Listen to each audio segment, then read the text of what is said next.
Job chapter 2 verse 1 to 10, May 9, 2025 Friday. Verse 1. Again, there was a day when the sons of God came to present themselves before the Lord, and Satan came also among them to present himself before the Lord. Verse 2.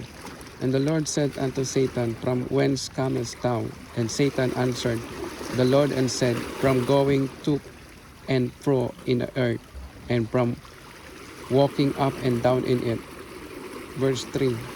And the Lord said unto Satan, Hast thou considered my servant Job, that there is none like him in the earth, a perfect and an upright man, one that feareth God and escheweth evil, and still he holdeth fast his integrity.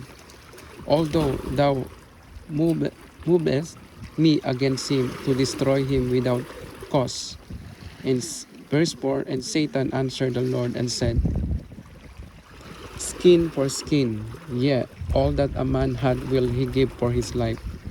Verse 5, but put forth thine hand now, and pace his bone and his flesh, and he will curse thee to thy face.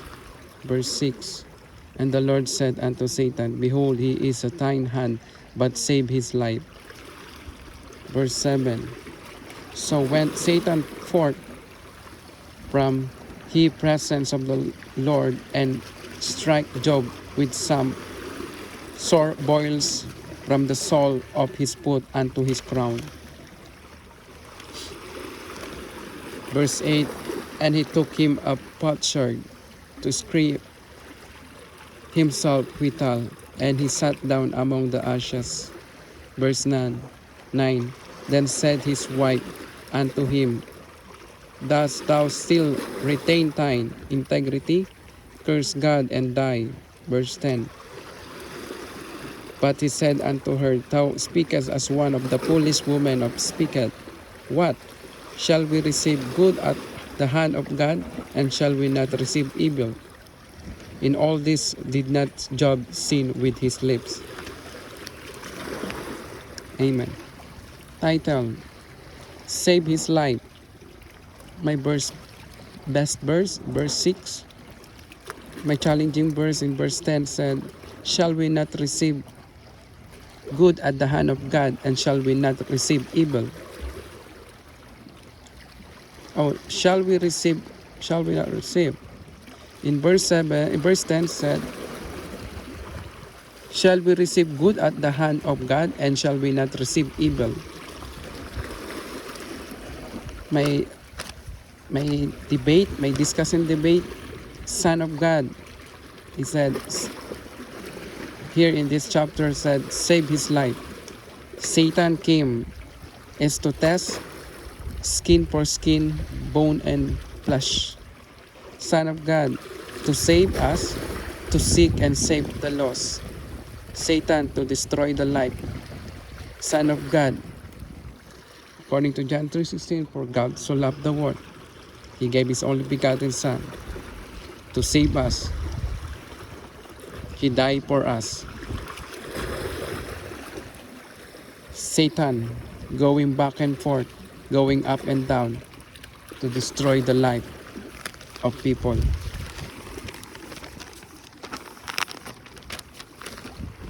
My essence in verse 1, Son of God came to save. Satan came to destroy. Verse 2, Satan to look and search to devour. Verse 3, servant, perfect, upright man, fear God, integrity. That's the people of God. Verse 4, skin for skin. This is about pain, physical sickness, accident, physical health, sickness. Verse 5, bone and flesh, strongly pain, brain damage, strongly emotional problem, fear, doubt, confusing, sinner, worrying, mourn, crying.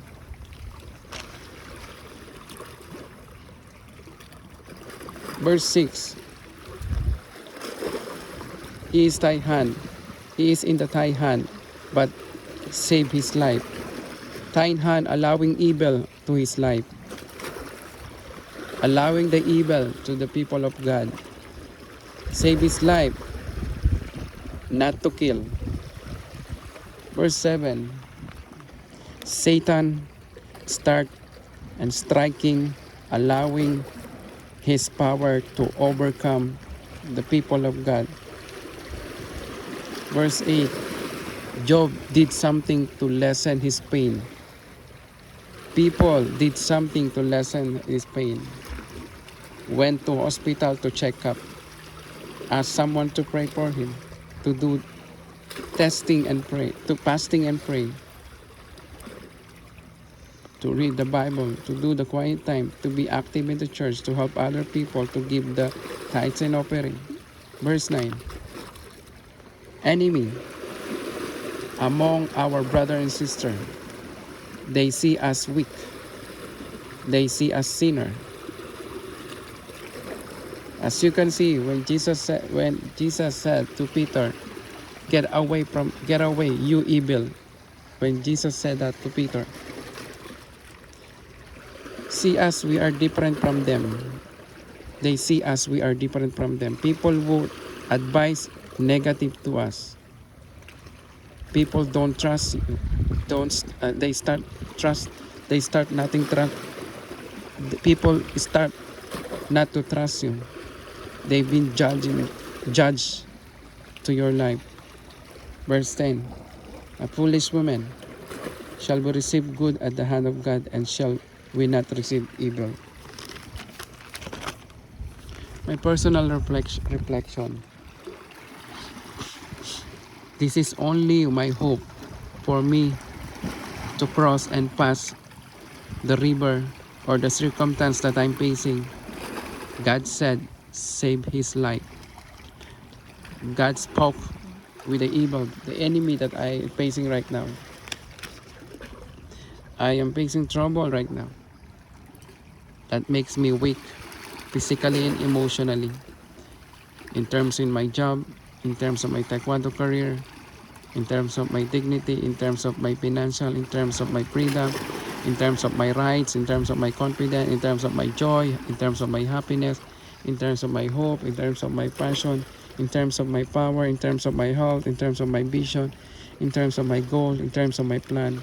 Confusion, doubt, worriness, this is all I have right now. All of this ruin and gone. Those things that I have now is gone. I have now worriness and confusion and doubt. But the Lord said, save his life. I am still hope that at the end of this, I'm still alive. Alive means there is still hope to restart, start over again, stepping back, formatting myself, cleaning, redeeming, overhaul, but not to shut down, just to restart. I know God has something for me. Only I need is to remain strong, remain firm, remain stand, remain quiet, remain peace. I will leave this all to God and hold on this his promise to me. And when the time is over, I know and I believe I will rise up stronger, double than before. But before this happen, I need to be strong and face this problem. I need to keep praising the Lord, giving thanks to him, rejoice to him, confident to him, entrusted to him my financial, entrusted to him my job, entrusted to him my freedom, entrusted to him my rights, entrusted to him my health, entrusted to him my taekwondo life here in Cayman, entrusted to him my worriness. Leave everything to him, all my burden I have. I will just remain firm, remain strong, remain balanced, remain quiet, and remain undefeated, remain powerful, remain humble, remain joy in my heart, remain in the love of God. Keep praising the Lord, remain the happiness of praising the Lord, worshiping the Lord, singing to the Lord. Start doing the devotion, love the brother and sister, helping the church, empowering the ministry, helping the pastor, build the website, create a video for Mother's Day, help the men's ministry. Thank you for your listening. God bless you.